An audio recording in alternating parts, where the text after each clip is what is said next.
అందరికీ నమస్తే అండి. Welcome to Sparky vlogs.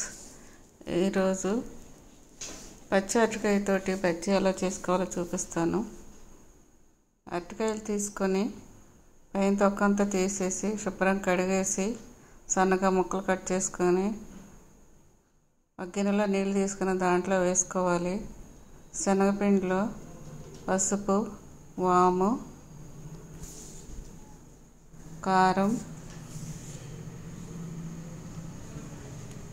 వంట సోడా, సాల్ట్ వేసుకొని నీరు పోసి ఈ విధంగా కలుపుకోవాలి. మరీ లూజు కలపకూడదండి, మరీ టైట్గా కలపకూడదు. ఈ విధంగా కలుపుకోవాలి. ఒక కళాయిలో నూనె పోసుకొని వేడి చేసుకొని అరటికాయ ముక్కను తీసుకొని శనగపిండిలో ముంచేసి ఈ విధంగా వేయాలండి. అరటికాయ బజ్జీ రెడీ అండి. Please like, share, subscribe. Thank you.